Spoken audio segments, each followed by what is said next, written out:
Ia tidak lahir dari keluarga ulama, tak pula dibesarkan dalam limpahan harta. Ibunya hanya penjual gorengan, ayahnya buruh bangunan. Tapi setiap malam, sang ibu menangis dalam tahajudnya. Ya Allah, jadikan anakku penerang bagi banyak jiwa. Nama anak itu adalah Najwan. Biasa saja saat kecil, tak dikenal, tak viral. Tapi ketika dewasa, Allah memberinya kejayaan yang tak dia cari, kekayaan yang tak dia minta, dan cinta dari manusia tanpa ia harus mencarinya. Namun, saat ia wafat, bukan mobil mewah, bukan rumah besar yang menyambutnya, tapi lembutnya tanah, sejuknya cahaya, dan suara malaikat yang berkata, "Ini balasan untukmu yang tak pernah menyimpan dunia di hatimu." Karena ternyata ketika dunia ditaruh di tangan dan akhirat disimpan dalam dada, Allah yang akan membalas dengan tempat terbaik di sisinya. Simak kisah lengkap Najwan hingga akhir, karena mungkin kisah ini bisa membuat hidup kita menjadi lebih baik dari waktu ke waktu. Assalamualaikum warahmatullahi wabarakatuh. Selamat datang di Irman Hidayah, tempat di mana kisah bukan sekedar cerita, namun lentera hati yang menerangi jalan menuju kebenaran. Bagikan video ini agar menjadi amal jariah yang terus mengalir. Terima kasih. Di sebuah desa kecil yang dikelilingi sawah dan pepohonan yang teduh, hiduplah sepasang suami istri yang sederhana.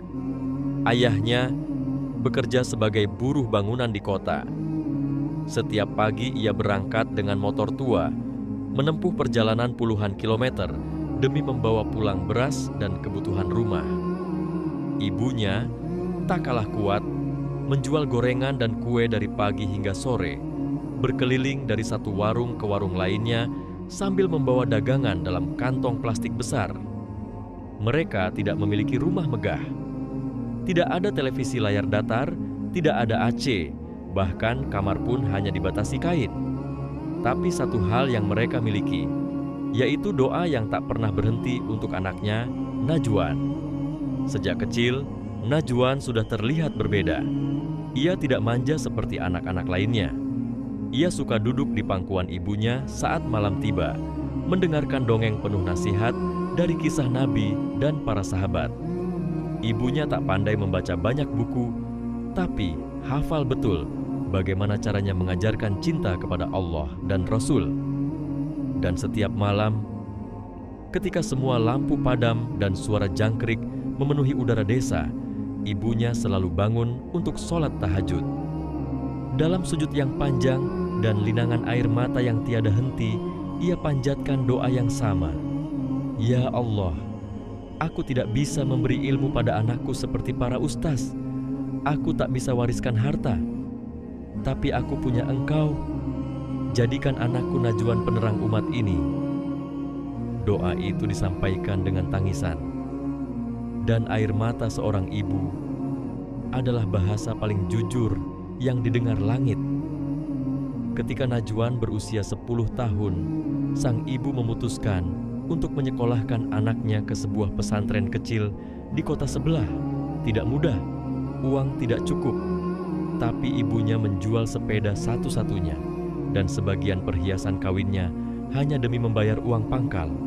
Najwan, kata ibunya saat melepas kepergiannya, ibu tidak bisa menemanimu belajar, tapi Allah yang akan membimbingmu. Jangan kejar dunia, nak. Kejarlah ridho Allah. Kalau Allah ridho, dunia pun akan datang padamu. Kalimat itu tertanam kuat dalam hati Najwan. Ia bukan anak yang paling pintar di pesantren, tapi ia anak yang paling menghormati guru, paling cepat merespon panggilan azan, dan paling sering terlihat menghafal Al-Quran di musyalah. Saat anak-anak lain sibuk bermain, Najwan menulis surat untuk ibunya. Hampir setiap pekan, ia mengirim kabar. Ibu, terima kasih sudah doakan aku. Aku ingin membahagiakan ibu. Suatu hari nanti, aku akan jadi orang sukses dan ibu akan berhenti jualan gorengan. Surat-surat itu disimpan rapi oleh ibunya di dalam lemari kayu reot. Setiap kali rindu, ia buka dan baca kembali sambil kembali berdoa. Ya Allah, jangan sia-siakan air mata ini.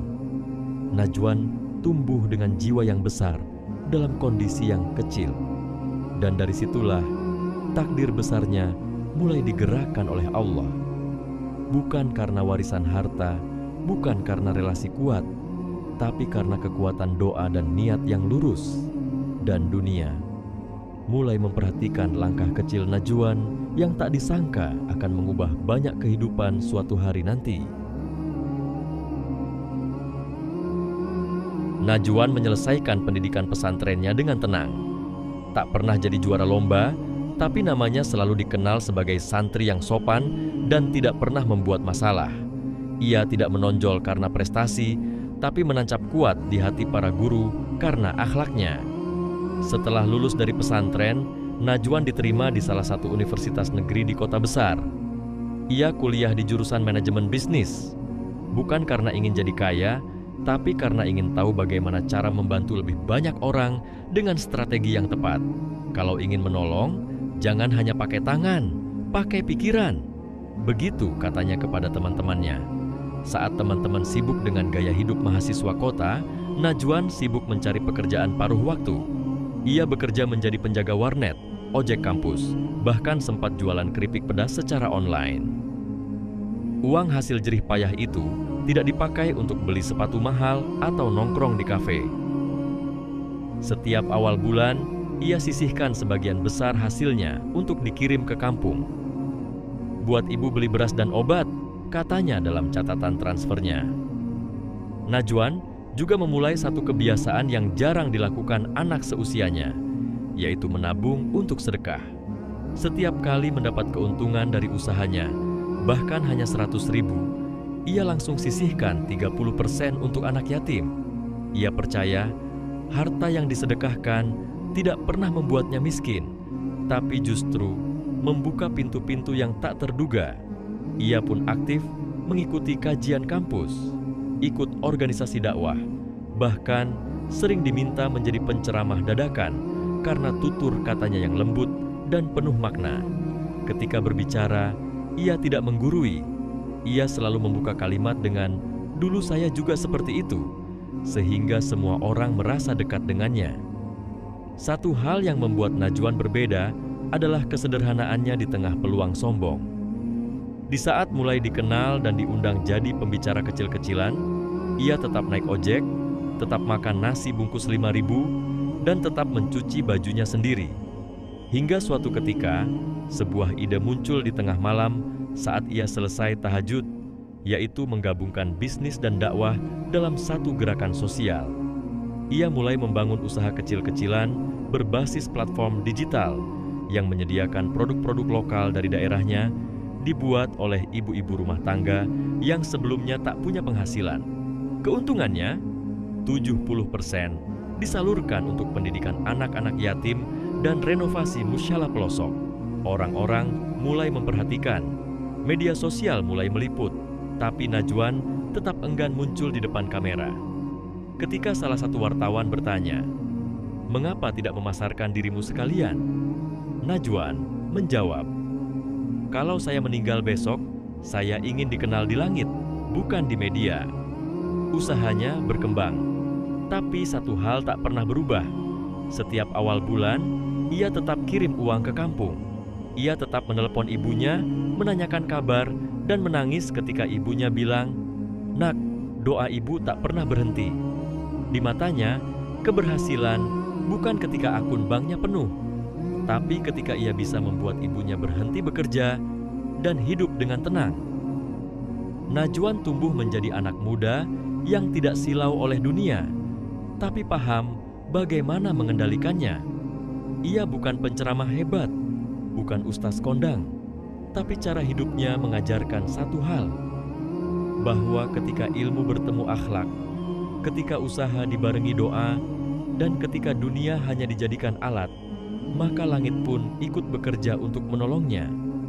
Najwan belum selesai, tapi tanda-tanda bahwa Allah mulai membuka jalannya sudah tampak begitu jelas. 3 tahun setelah lulus kuliah, usaha kecil Najwan menjelma menjadi perusahaan sosial yang berkembang pesat. Brandnya dikenal karena kejujuran, kualitas, dan nilai keberkahan yang melekat kuat. Tak hanya menjual produk, tetapi juga menjual cerita tentang ibu-ibu desa yang bangkit dari kemiskinan, tentang santri yang kini bisa sekolah karena beasiswa dari keuntungan produk Najwan. investor berdatangan. Tapi Najwan punya prinsip. Ia hanya menerima dana dari mereka yang bersedia menyisihkan keuntungannya untuk sedekah dan kegiatan dakwah. Beberapa mundur, tapi yang tersisa justru membawa pertumbuhan luar biasa. Dalam setahun, usahanya meraih omzet miliaran. Namun ketika ditanya, Najwan hanya tersenyum dan berkata, "Yang saya kejar bukan angka, tapi ridho Allah." Ia mulai dikenal publik, diundang ke acara televisi, diberi penghargaan oleh pemerintah, bahkan didekati tokoh politik. Tapi satu hal yang tak pernah berubah, yaitu ia tetap pulang ke rumah setiap 2 pekan hanya untuk mencium tangan ibunya. Najwan membelikan rumah baru untuk kedua orang tuanya. Sederhana tapi nyaman.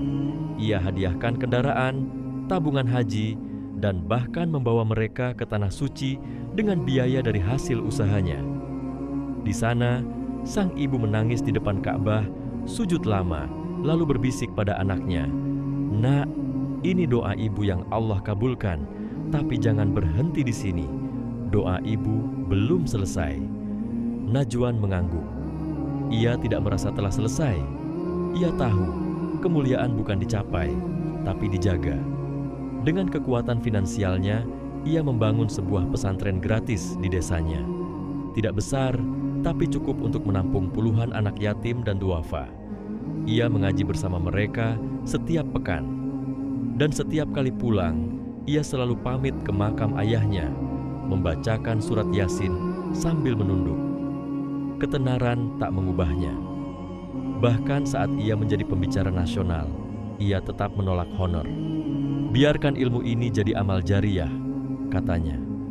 Ia selalu datang paling awal dan memeluk para peserta dengan senyum penuh kasih. Ketika salah satu temannya bertanya, "Kenapa kamu tidak menikmati hidupmu, Wan? Kamu sudah kaya." Najwan menjawab pelan, "Karena saya sudah menikmati hidup. Setiap kali lihat ibu tersenyum, setiap kali bisa bantu orang miskin, itulah kebahagiaanku. Semakin hari, semakin banyak orang mengenalnya bukan karena bisnis, tapi karena hatinya." Ia membuat gerakan berbagi makan gratis setiap Jumat, membebaskan biaya operasi bagi warga kurang mampu, bahkan secara diam-diam melunasi utang beberapa sahabat lamanya yang tak sanggup bayar rumah. Tapi tak banyak yang tahu bahwa di balik semua itu, setiap malam Najwan tetap menangis dalam doanya.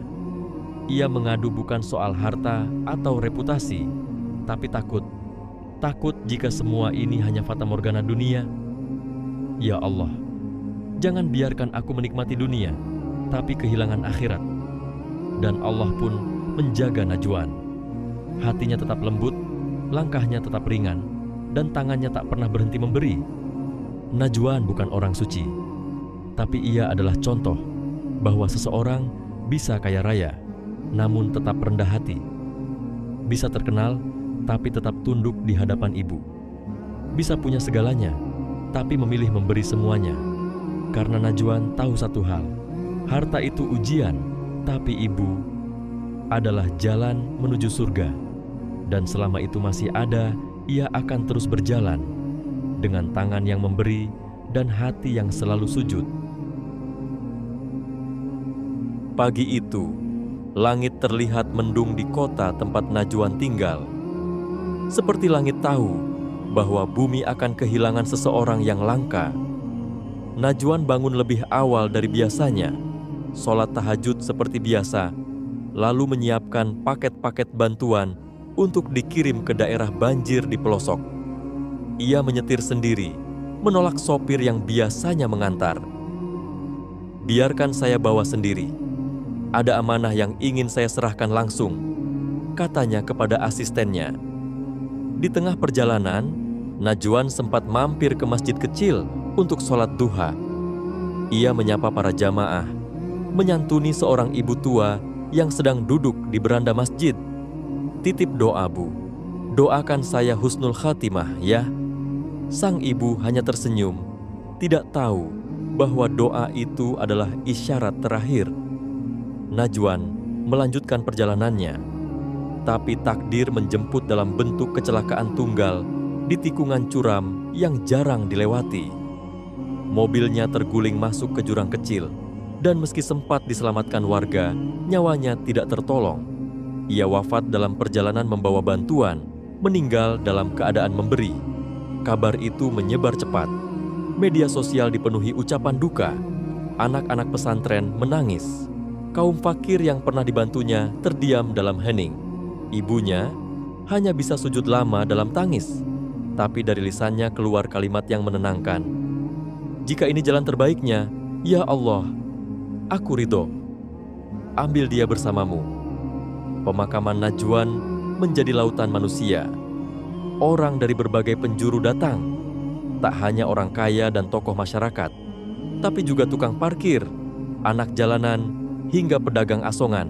Semua hadir, semua merasa kehilangan.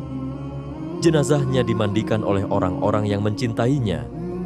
Wajahnya tersenyum, tubuhnya harum, dan tidak sulit dalam proses pengurusan. Ketika hendak dikuburkan, tanah yang digali terasa ringan.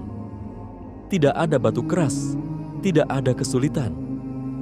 Seseorang bermimpi malam harinya, melihat Najwan duduk tersenyum dalam taman hijau luas. Malaikat menyambutnya dengan ucapan, "Selamat datang, wahai hamba yang membersihkan dunia dengan sedekah dan merendahkan diri di hadapan ibumu."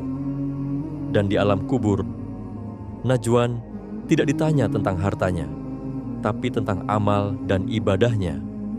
Semua menjawab untuknya. Sedekah yang diam-diam, sholat malam yang tekun, bakti kepada orang tua, dan kejujuran dalam bisnis. Kuburnya menjadi taman dari taman-taman surga. Tidak ada kesusahan, tidak ada ketakutan, hanya cahaya yang menyelimuti dari ujung kepala hingga kakinya. Ia telah membuktikan bahwa seorang anak desa bisa mengangkat derajat keluarganya bukan hanya di dunia, tapi juga di akhirat. Bahwa seorang pengusaha muda bisa sukses tanpa menjual iman. Bahwa harta bisa jadi jalan surga jika ditempatkan di tangan, bukan di hati. Dan dunia pun kehilangan seorang Najwan yang hidupnya singkat, tapi meninggalkan jejak panjang dalam hati banyak manusia. Dan barangkali dialah contoh nyata dari sabda Rasulullah, "Sebaik-baik manusia adalah yang paling bermanfaat bagi manusia." Hadis riwayat Ahmad. Namun lebih dari itu, ia adalah bukti bahwa doa seorang ibu tak pernah sia-sia. Hari-hari setelah kepergian Najwan dipenuhi kesaksian yang menggugah. Bukan hanya dari keluarganya, tetapi dari banyak jiwa yang pernah ia bantu. Di posko bantuan, nama Najwan disebut-sebut dengan rasa haru. Di panti asuhan, anak-anak yatim menulis surat untuknya, walau tahu ia takkan membaca. Bahkan para pengemis di trotoar yang biasanya dilupakan orang, masih mengenang senyum lembutnya. Najwan meninggalkan warisan yang bukan berupa tumpukan aset, tetapi jejak manfaat. Ia tidak mewariskan perusahaan bernilai triliunan, tapi mewariskan pesan. Jadilah kaya yang membuatmu lebih taat, bukan lebih jauh dari akhirat. Jika kau kaya, maka buktikan kekayaan dengan membantu orang lain. Teman-temannya di dunia bisnis pernah heran, mengapa ia tak pernah menumpuk kekayaan. Kau bisa punya 5 rumah, kenapa tinggal di satu rumah kecil dekat pesantren? Najwan menjawab, "Karena aku ingin rumah mewahku di akhirat, bukan di dunia." Ia pernah ditawari masuk dalam dunia politik, ditawari saham besar, dan bahkan jaringan investasi internasional. Tapi ia tolak, bukan karena takut gagal, tapi karena takut kehilangan arah. "Aku terlalu sayang dengan waktu untuk membangun yang fana, sementara bekal ke kuburku belum cukup," ujarnya. Dalam satu majelis, seorang sahabatnya menceritakan, Najwan pernah berkata, "Kita ini bukan pemilik apa-apa. Bahkan tubuh kita pun akan kembali jadi tanah. Yang kita punya cuma apa yang kita sedekahkan, yang kita doakan, dan yang kita kerjakan dengan ikhlas karena Allah. Dan itu kalimat terakhir yang ia katakan padaku. Kisah hidup Najwan menjadi bahan kajian dan khutbah. Ustaz-ustaz mengangkat namanya sebagai contoh anak muda akhir zaman yang mampu meraih dunia tanpa melupakan akhirat. Ia menjadi inspirasi di masjid, pesantren, bahkan viral di media sosial. Tapi di balik semua itu, Najwan tak pernah mencari ketenaran. Karena sejak kecil, ia hanya ingin menjadi jawaban dari doa ibunya. Dan Allah benar-benar mengangkatnya. Bukan hanya karena doanya, tapi karena amal-amalnya yang ikhlas. Harta yang tak pernah ia pertuhankan. Dan ketundukan pada Rabb yang tak pernah ia tinggalkan. Rasulullah pernah bersabda, "Tidak akan berkurang harta karena sedekah." Hadis riwayat Muslim. Dan Najwan membuktikannya, hartanya tidak berkurang, justru bertambah, bahkan ketika ia tiada, karena yang ia tinggalkan bukan angka, tapi cinta dan keberkahan. Ibunya berkata dalam sebuah majelis keluarga, "Najwan mungkin sudah tidak ada, tapi kebaikannya masih terasa. Aku tidak menangis karena kehilangan. Aku menangis karena Allah telah kabulkan doaku. Aku tidak minta dia kaya. Aku hanya minta agar Allah mencintainya. Dan cinta itu terasa di bumi dan di langit." Najwan adalah contoh nyata bahwa harta bukan penghalang surga, asal tak menjadi pusat hati. Ia membuktikan bahwa seorang anak dari kampung biasa bisa menjadi manusia luar biasa. Jika ia mengerti untuk siapa hartanya digunakan dan kepada siapa hidupnya ditujukan. Kini, orang-orang yang mengenalnya tak pernah lupa satu pesan terakhir yang ia tulis di notes ponselnya, yang dibaca sang adik setelah kepergiannya. "Jangan kejar dunia seakan kau akan hidup selamanya. Kejarlah akhirat, karena kau tak tahu apakah besok masih bisa sujud atau tidak." Najwan pergi, tapi nilai hidupnya terus mengalir. Dan barangkali ia sedang menikmati istirahat panjang dalam taman surga bersama orang-orang yang tak mencintai dunia, kecuali untuk menolong sesama. Ketika kubur telah ditutup dan suara manusia meninggalkan liang, saat itulah dunia benar-benar selesai bagi Najwan. Tapi tidak untuk catatan amalnya, karena saat jasadnya dia membisu, doa anak yatim yang dulu ia bantu menggetarkan langit. Saat tubuhnya terbujur kaku, air mata ibunya mengetuk pintu-pintu rahmat Tuhan. Dan saat bumi merapat menyambut jasadnya, langit pun terbuka menyambut ruhnya. Semua amal kebaikan yang selama ini ia sembunyikan, kini menjadi sinar dalam kuburnya. Senyuman anak-anak yatim yang dulu ia peluk, tangisan orang tua yang pernah ia bantu, tangan renta ibunya yang tiap malam menengadah, semuanya kini bersaksi di hadapan Rabb semesta alam. Ia tak punya gelar keagamaan. Ia bukan ustaz, bukan pendakwah besar, tapi ia hidup sebagai hamba yang tahu kemana hartanya harus diserahkan dan kepada siapa hatinya harus tunduk. Rasulullah pernah bersabda, "Sesungguhnya Allah mencintai hamba yang bertakwa, yang kaya hati, dan yang tersembunyi, tidak mencari ketenaran." Hadis riwayat Muslim. Najwan adalah cerminan sabda ini. Ia tak mengejar pujian, tapi Allah puji namanya di langit. Ia tak haus gelar, tapi derajatnya ditinggikan oleh cinta manusia dan rahmat Tuhan. Ia wafat, tapi kebaikannya terus hidup. Dan doa ibunya yang sederhana telah melahirkan kisah besar, bahwa dari sebuah rumah kecil yang dipenuhi air mata dalam sujud, lahir seorang lelaki besar yang menjadikan dunia sebagai ladang dan akhirat sebagai tujuan. Wahai saudaraku, jika engkau sedang merasa tak berarti, ingatlah bahwa doa ibumu bisa lebih tinggi dari cita-citamu. Jika engkau sedang mengejar dunia, pastikan dunia tetap di tangan, bukan di hatimu. Dan jika kau takut harta menjauhkanmu dari surga, ingatlah kisah Najwan. Karena jika kau niatkan untuk akhirat, maka kekayaan bukan penghalang.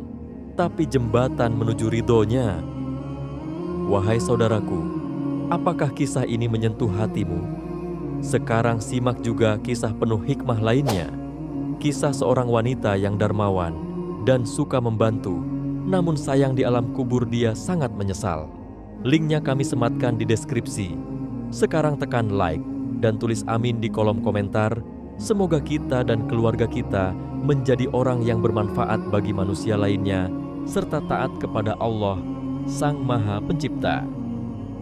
Jangan lupa bagikan kisah ini kepada keluarga, sahabat, dan orang-orang yang kamu cintai, agar semakin banyak yang tersentuh dan terinspirasi untuk semakin dekat dengan agama. Subscribe sekarang dan aktifkan loncengnya agar tidak ketinggalan kisah-kisah penuh makna dari Irman Hidayah. Terima kasih telah menyimak hingga akhir. Semoga setiap detik yang kita habiskan menjadi pemberat amal kebaikan. Wassalamualaikum warahmatullahi wabarakatuh.